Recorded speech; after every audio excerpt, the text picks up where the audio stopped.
नमस्कार, business plus HD टेलिभिजनको news bulletin business टुडेमा स्वागत छ। म प्रमिला खतिवडा। सुरुमा हेडलाइन्स। कोरोना रोकथाम तथा नियन्त्रणका लागि आवश्यक पर्ने खोपको आपूर्तिमा समेत सरकारले चासो नदिएको भन्दै कांग्रेसको आपत्ति। कोरोना उपचार, नियन्त्रण तथा रोकथामका लागि सरकारलाई 15 बुँदे सुझाव।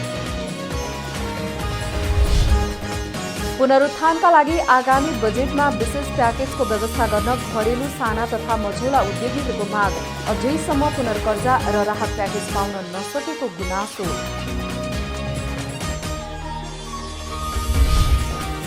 कोरोना महामारीका कारण पर्यटनसँग सम्बन्धित व्यापार व्यवसाय प्रभावित। समयानुकूल पर्यटन क्षेत्रले समेत परिवर्तन स्वीकार गर्दै नयाँ आयामको खोजी गर्नुपर्ने विज्ञहरूको सुझाव। राष्ट्र बैंकको प्रतिवेदन अनुसार 2077 असारको तुलनामा 2078 वैशाखमा उद्योग व्यवसाय सञ्चालनमा उल्लेख्य सुधार। तर कोभिड महामारी अगाडिको अवस्थामा अझै पुग्न नसकेको प्रतिवेदनमा उल्लेख। र लकडाउनको अवधिभर कर र जरिवाना नलिन सरकारलाई सर्वोच्चको आदेश। निषेधाज्ञा खुलेपछि 30 दिनभित्र कर विवरण बुझाउन करदाताहरूलाई कार्यालयले आवश्यक व्यवस्था मिलाउनु पर्ने।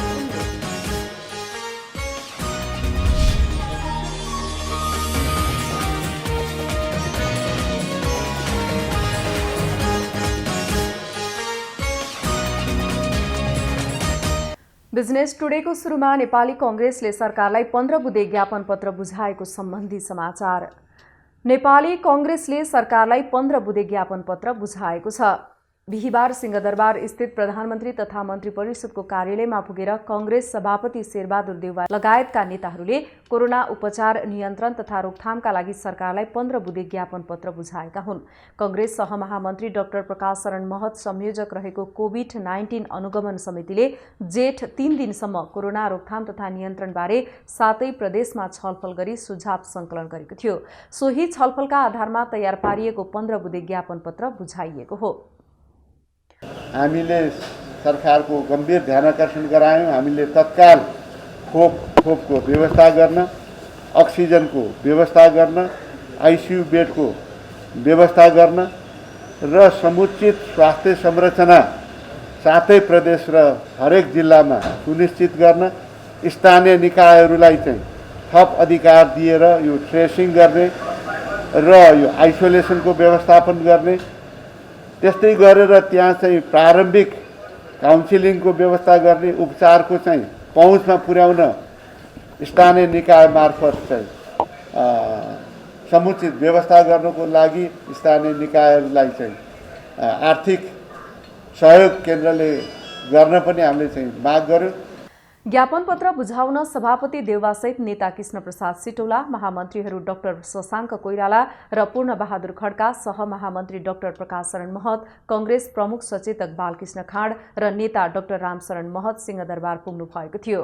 कांग्रेसले कोरोना रोकथाम तथा नियन्त्रणका लागि आवश्यक पर्ने खोपको आपूर्तिमा समेत सरकारले चासो नदिएको भन्दै आपत्ति जनाउँदै आइरहेको छ। घरेलु साना तथा मझौला उद्योगीहरूले व्यवसाय पुनरुत्थानका लागि आगामी बजेटमा विशेष प्याकेजको व्यवस्था गर्न सरकारसँग माग गरेका छन्। कोरोना संक्रमणको पहिलो लहरको क्रममा लामो बन्दाबन्दीका कारण मर्कामा परेको व्यवसाय पुरानै लयमा फर्कन नपाउँदै अहिलेको निषेधाज्ञाले थला परेको भन्दै निरन्तरताका लागि सरकारले विशेष प्याकेज घोषणा गर्नुपर्ने माग उनीहरूले गरेका हुन्। अब यो अवस्थामा सरकारले पनि अलिकति साना तथा मझौला व्यवसायहरूलाई अलिकति सफ्ट कर्नरबाट हेर्दैदेखि हैन, जसले चाहिँ कर्जा लिइरहेका छन्, बैंकबाट ऋण लिइरहेका छन्, उनीहरूको बैंकमा पनि 2-4 महिना 8-10 महिनाको लागि चाहिँ कर्जा मिना गर्दै पनि हुन्थ्यो। घरमा त कसैको पनि पैसा हुँदैन नि। व्यवसाय गर्ने मान्छेहरूको त पैसा भनेको त बाहिर बजारमा हुन्छ। जब बजारै बन्द छ, बजारै ठप्प छ भने हामीले कसरी कर तिर्ने? अहिलेको अवस्थामा कसरी कर तिर्ने? अब अनलाइन सुविधा छ भनेर चाहिँ नि, तर हामी अहिले तुरुन्तै कर तिर्न सक्ने अवस्थामा छैनौँ क्या। हाम्रो सम्पूर्ण कुरा बाहिर छ, बजारमा छ, बजार बन्द छ। अब बजारमा पनि हामीले सामान दिएको व्यापारीहरूले पनि के गर्ने? बजार बिक्री भएर कन्ज्युमरले त्यो किने पो उहाँहरूले पनि रनिङ पुँजी, क्यापिटल रनिङ हुन्छ, पैसा आउँछ अनि हामीलाई दिन सक्नुहुन्छ नि त। त्यो नै छैन। अब कसरी हामीलाई दिनुहुन्छ? अब यो विषयमा चाहिँ सरकारले पनि अलिकति गम्भीर रूपमा हेर्नुपर्ने हो। 2076 चैतदेखि नै साना तथा मझौला व्यवसायी मारमा परेकाले शून्यको अवस्थाबाट सुरु गर्नुपर्ने भएकोले व्यवसाय पुनरुत्थानका लागि विशेष प्याकेजको व्यवस्था गर्नुपर्ने उनीहरूको माग छ। म यो महासंघमा लागेको 30 वर्ष भयो। यो 31औं वर्षमा चल्या म संस्थापक सदस्य महासंघको। सरकारले यसपालि नै सम्बोधन गरेको थियो भने म गर्वका साथ कतै पनि म बोल्थे, तर त्यो कागजमा नै सीमित भयो। यसपालि चाहिँ यदि कागजमा नै सीमित भयो भने हामी उद्योगी रहँदैनौँ। अब हामीले कुनै ठुला घरानाहरूको उसमा ठुला औद्योगिक प्रतिष्ठानमा हामीले पनि जागिरको खोज्नुपर्ने बाध्यता होला र त्यो दिन कति सङ्कटपूर्ण दिन होला यसबाट विचार गर्नुहोस्। हामी उद्योगीहरू यदि हामीले अर्को उद्योगमा गएर यदि नोकरी खोज्न गयौँ भने हाम्रो अवस्था के होला बुझ्नुहोस्। हामी अहिले उद्योगी छौँ। हामीले कमसे कम एउटा उद्योगमा 10 देखि 50 जनासम्म हामीले काम गर्न दिएका छौँ अहिले यो कोभिडको अवस्थामा पनि, तर अब त्यो पनि बन्द भयो। अब हामी माथि आश्रित परिवारहरू कहाँ जाला? कोरोनाको पहिलो लहरको बेला चालू आर्थिक वर्षको बजेटमा सरकारले घोषणा गरेको पुनर्कर्जा र राहत प्याकेज घरेलु तथा साना र मझौला उद्योगीले पाउन नसकेको उद्योगीहरूको गुनासो छ। चीनको तिब्बतले नेपाललाई स्वास्थ्य उपकरण र अक्सिजन सहयोग गरेको छ। बिहीबार एक कार्यक्रमको आयोजना गरी तिब्बतले नेपाललाई 30,000 लिटर लिक्विड अक्सिजन सहितका स्वास्थ्य उपकरण हस्तान्तरण गरेको छ। तिब्बतले नेपाललाई 30,000 लिटर लिक्विड अक्सिजन भरिएका 800 थान अक्सिजन सिलिन्डर, 10 थान अक्सिजन कन्सन्ट्रेटर सहयोग गरेको छ। त्यस्तै 5 वटा भेन्टिलेटर र 200 वटा आइसियु बेड तथा 15,000 एन्टिजेन किट सहयोग हस्तान्तरण गरेको चिनिया राजदूतले जानकारी दिएका छन्। त्यसैगरी स्पेनले पनि कोरोना महामारी रोकथाम तथा नियन्त्रणका लागि नेपाललाई 14 करोड रुपैयाँ बराबरको स्वास्थ्य सामग्री सहयोग गरेको छ। राजधानी म्याड्रिडबाट आइबेरिया एयरलाइन्सको एक चार्टर्ड विमान भेन्टिलेटर, अक्सिजन कन्सन्ट्रेटर, पीपीई लगायतका कार्गोमा 5 टनभन्दा बढी कोभिड नियन्त्रण सम्बन्धी स्वास्थ्य सामग्री सहित बिहीबार नेपाल आइपुगेको छ। बिजनेस टुडेमा पालो भएको छ ब्रेकको।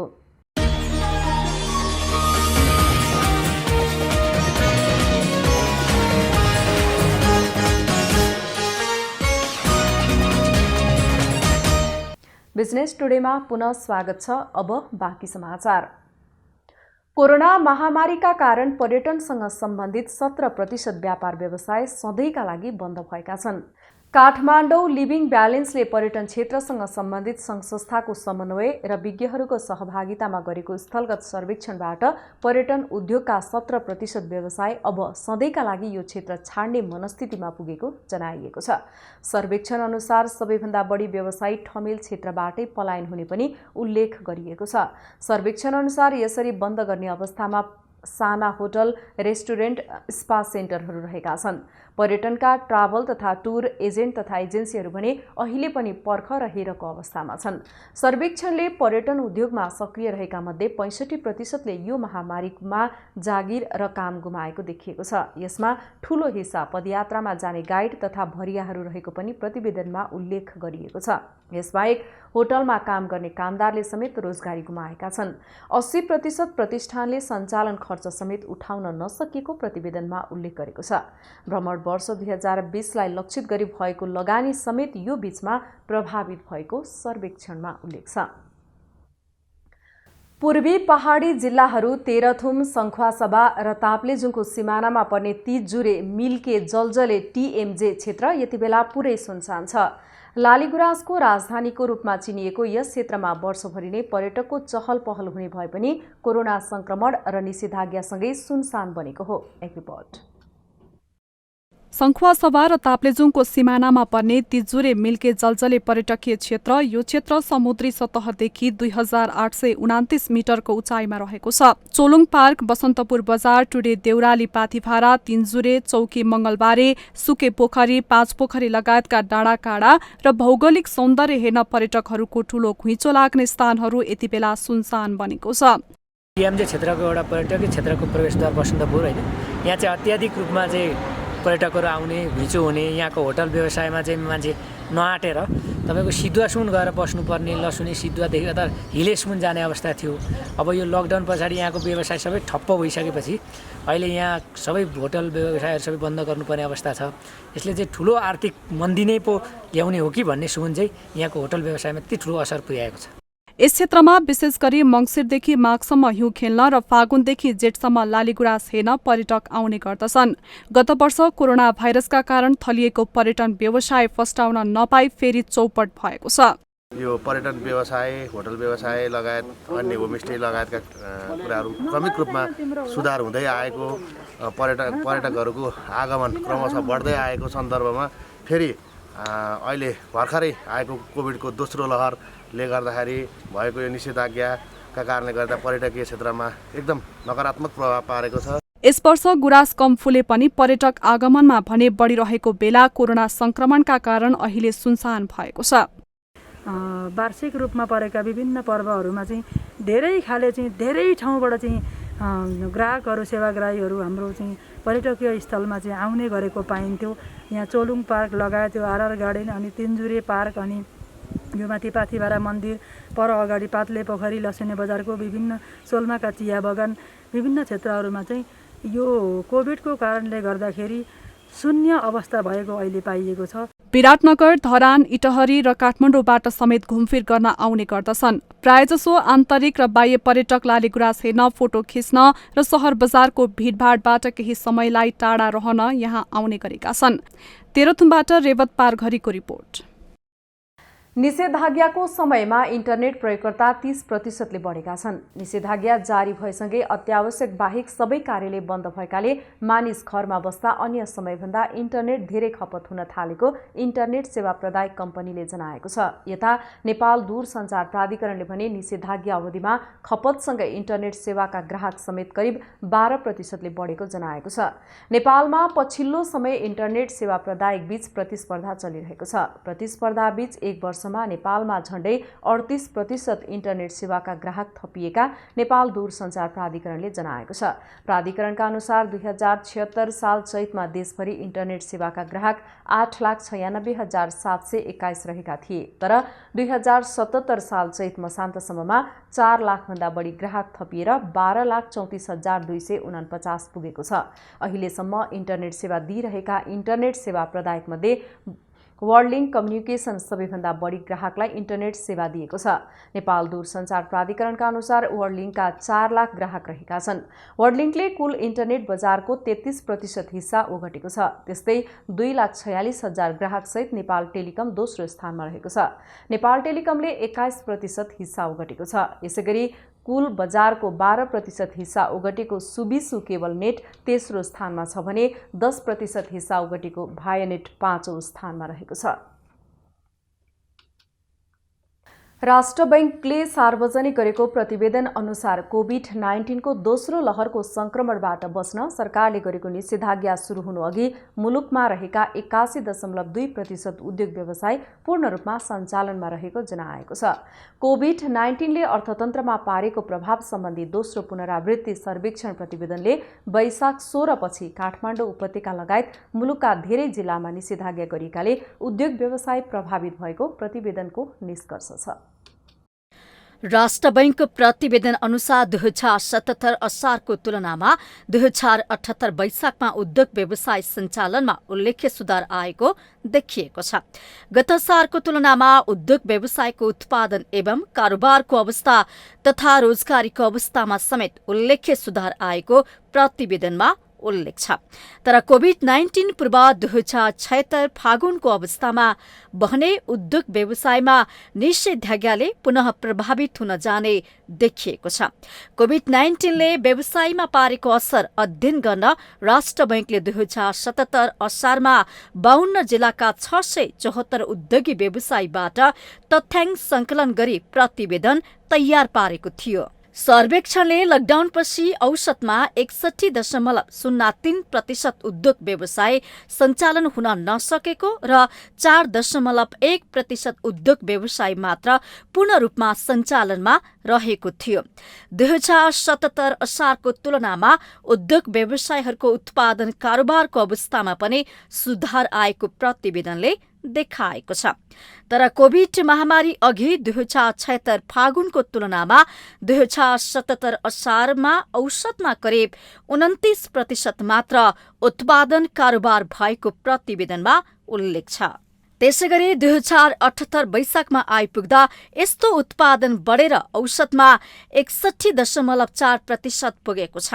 गत सालको तुलनामा अध्ययनले समेटेका सबै क्षेत्रको उत्पादन कारोबार बढेको छ, तर होटल तथा रेस्टुरेन्टको भने उत्पादन तथा कारोबारको स्थिति 40.8% मात्र पुगेको छ, जुन अन्य व्यवसायभन्दा सबैभन्दा कम रहेको अध्ययनले देखाएको छ।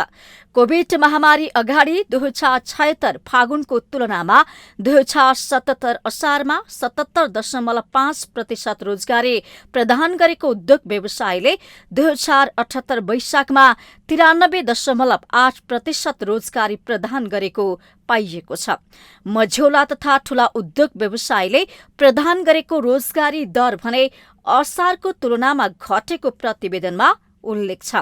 पूर्ण रूपमा सञ्चालनमा रहे पनि मझौला तथा ठूला उद्योग व्यवसाय आफ्नो पूर्ण क्षमता उपयोग गरी सञ्चालनमा नरहेको कारण यस्ता उद्योगले प्रदान गर्ने रोजगारीको दरमा थप कटौती हुन गएको अनुमान राष्ट्र बैंकले गरेको छ।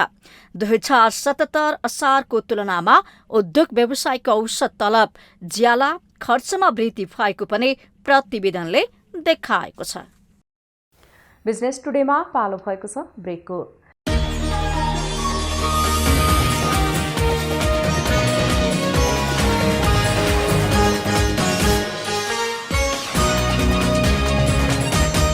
बिजनेस टुडेमा पुनः स्वागत छ। अब बाँकी समाचार। निषेधाज्ञामा कर र जरिवाना नलिन सर्वोच्चले आदेश दिएको छ।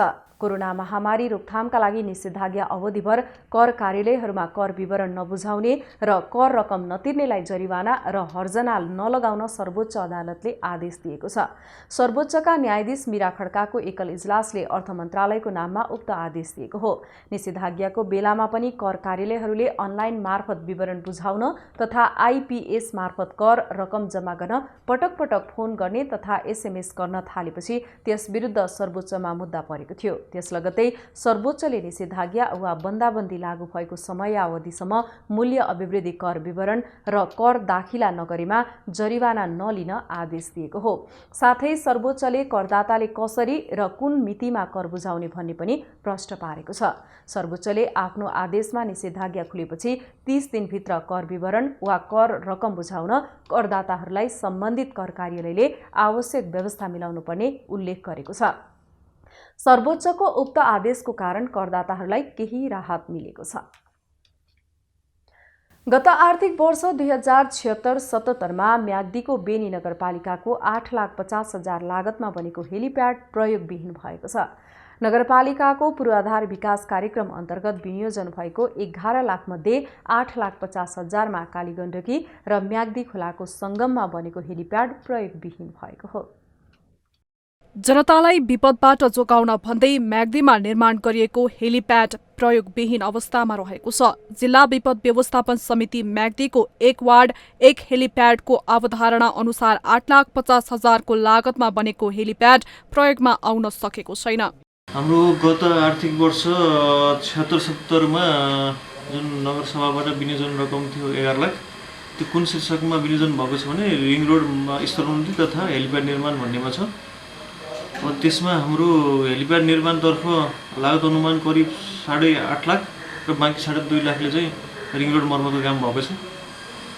त्यो हाम्रो जुन बजारको अवस्था हेर्दाखेरि र हाम्रो छलफल पश्चात त्यो निर्माण कार्य भएको र त्यो काम चाहिँ सम्पन्न भएको छ गत आर्थिक वर्षमा। यो कुरा मैले तपाईँलाई अनुरोध गरेँ। बेनी बजारमा विपद निम्ति आउने नदी बढेपछि हेलिप्याड माथिबाट नै खोला जाने गरेकोले खोलाको दोभानमा बनेको हेलिप्याड प्रयोगमा आउन नसकेको स्थानीयको भनाइ छ। स्थान छनौट अलिकति भएन कि भन्ने मात्र हो। अब धेरै कुरामा सबैजना देख्नु पनि भएको छ। अब यो ठिक बेठिक भन्नुभन्दा पनि बने त्यो आफ्नो ठाउँमा छ तर उपभोग चाहिँ भएको छैन। तर त्यो कस्तो भने मानवीय संवेदनाको हिसाबले गर्दाखेरि पनि अब बिरामी भएर लैजाने समयमा पनि एक त बाटो पनि अलिकति अप्ठ्यारो छ, बाढी पहिरो आउने समयमा पनि अब त्यहाँ अब असार साउन भदौमा पनि पानी जलममा हुने हिसाबले गर्दाखेरि जानको लागि चढ्नको लागि र मलाई जहाँसम्म लाग्छ त्यो ल्यान्ड गर्नको लागि थोरै असुविधा भएको हिसाबले गर्दाखेरि कागजी हिसाबमा जति उपयुक्त छ व्यावहारिक हिसाबमा त्यति धेरै राम्रो देखिन्न कि जस्तो लाग्छ कि मलाई। स्थानीयलाई बेनी अस्पतालमा उपचार हुन नसकेर बिरामीलाई तुरुन्तै हेलिकप्टर मार्फत पोखरा काठमाडौँका अस्पतालमा पुर्याउनु पर्ने अवस्था हेलिप्याड आवश्यक पर्छ। हेलिप्याड निर्माण भएको ठाउँमा आर्यघाट रहेको छ। यसकारण बिरामीले प्रयोग गर्न नमानेका कारण पनि हेलिप्याड प्रयोग हुन नसकेको हो। बेनी बजारभित्र कुनै जग्गा मिलान नभएपछि खोलाको किनारामा हेलिप्याड बनाउनु परेको बेनी नगरपालिका 7 वडा कार्यालयले जनाएको छ। त्यो हेलिप्याड चाहिँ विशेष गरेर बेनी नगरपालिकाको बजेटबाट विनियोजन भएर सम्पन्न भएको काम हो। त्यो आपतकालीन हेलिप्याड हो, हामी सबैले बुझ्नु पर्यो। त्यहाँ हेली बनाउनेको खासमा उद्देश्य भनेको बेनी बजारभित्र हेली ल्यान्ड गर्ने ठाउँ छैन। अब एउटा खुल्ला मैदान छ, खेल मैदान छ, अर्को एउटा बेनी दरबारको अर्को मैदानमा बेनी दरबारको मैदानमा अहिले बसपार्क सञ्चालन भइसक्यो, त्यस कारण हेली ल्यान्ड गर्ने ठाउँ छैन। जिल्ला प्रहरी कार्यालयमा सानो हेलीभन्दा ठुलो हेली रहँदैन। खेल मैदानमा अब खेल कार्यक्रम हुँदै गर्दाखेरि त्यहाँ हेली बस्ने सम्भावना छैन। त्यसकारण विकल्पको रूपमा अब त्यो बेनी बजारभित्र बेनी हस्पिटलमा पनि हेली ल्यान्ड गर्ने ठाउँ छैन। त्यसकारण बिरामी आउने बेला हेली ल्यान्ड गर्ने ठाउँ छैन। त्यसकारण त्यो हेली निर्माण भएको हो। उद्देश्य चाहिँ आपतकालीनको बेलामा हेली ल्यान्ड गर्न मिल्छ भन्ने हो। हेलिप्याड बनाउने स्थानमा बेनी बजारका साथै आसपासका क्षेत्र अर्थुङ्गे, पुलाचौर, जामुनाखर्क, डडुवा लगायतका स्थानमा बसोबास गर्ने मानिसहरूको मृत शरीरको दाह संस्कार गर्न प्रयोग गर्ने गरिएको छ। सरकारवालाहरूको राय सुझाव नलिई आफू खुसी जनप्रतिनिधिहरूले प्रयोगविहीन योजना निर्माण गर्नाले राज्यको सम्पत्ति बालुवामा पानी हाले जस्तै भएको छ। म्याग्दी सहकर्मी सन्दीप शर्माको रिपोर्ट। बिहिबार नेप्से परिसूचकमा सामान्य वृद्धि देखिएको छ। साताको अन्तिम कारोबार दिन नेप्से परिसूचक 0.32% बढेर 2787.18 बिन्दुमा पुगेर बन्द भएको हो। ठूला कम्पनीहरूको कारोबार मापन गर्ने सेन्सेटिभ इन्डेक्समा पनि यस दिन 2.83 अङ्कको वृद्धि देखिएको छ। बिहिबार 214 कम्पनीको 2 करोड भन्दा बढी किता शेयर खरिद बिक्री हुँदा कुल 9,30,52,22,000 भन्दा धेरैको शेयर कारोबार भएको छ। नेप्से परिसूचक उकालो लागे पनि बुधबारको तुलनामा बिहिबार कारोबार रकम भने करिब 2.5 अर्ब रुपैयाँले घटेको छ। त्यसैगरी कारोबारमा आएका 13 उपसमूहमध्ये फाइनान्स समूह सर्वाधिक 6.12% उकालो लागेको छ। साथै बैंकिङ समूह, विकास बैंक, अन्य र म्युचुअल फण्ड समूह यस दिन वृद्धि भएका छन् भने बाँकी 8 समूहको सूचक नकारात्मक देखिएको छ। साताको अन्तिम कारोबार दिन 2 वटा कम्पनीको शेयर मूल्यमा सर्किट लागेको छ भने खरिद बिक्री रकमको आधारमा 34 करोड 70 लाख रुपैयाँ भन्दा बढी सहित नेपाल पुनर्बिमा कम्पनी अग्रस्थानमा रहेको छ। बुलेटिनको अन्त्यमा अहिलेसम्मका हेडलाइन्स। कोरोना रोकथाम तथा नियन्त्रणका लागि आवश्यक पर्ने खोपको आपूर्तिमा समेत सरकारले चासो नदिएको भन्दै कांग्रेसको आपत्ति। कोरोना उपचार, नियन्त्रण तथा रोकथामका लागि सरकारलाई 15 विदेश सुझाव। पुनरुत्थानका लागि आगामी बजेटमा विशेष प्याकेजको व्यवस्था गर्न घरेलु, साना तथा मझौला उद्योगीहरूको माग। अझैसम्म पुनर्कर्जा र राहत प्याकेज पाउन नसकेको गुनासो।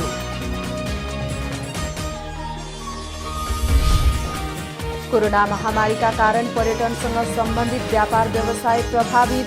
समयानुकूल पर्यटन क्षेत्रले समेत परिवर्तन स्वीकार गर्दै नयाँ आयामको खोजी गर्नुपर्ने विज्ञहरूको सुझाव। राष्ट्र बैंकको प्रतिवेदन अनुसार 2077 असारको तुलनामा 2078 वैशाखमा उद्योग व्यवसाय सञ्चालनमा उल्लेख्य सुधार। तर कोभिड महामारी अगाडिको अवस्थामा अझै पुग्न नसकेको प्रतिवेदनमा उल्लेख।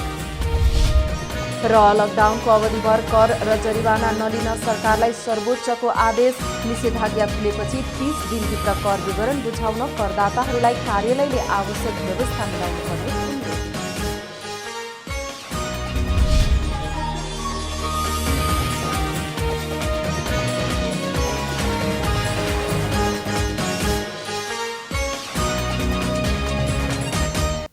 बिजनेस टुडे अहिलेलाई यति नै। हेर्दै रहनुहोला business plus HD television. Business plus, business first. नमस्ते।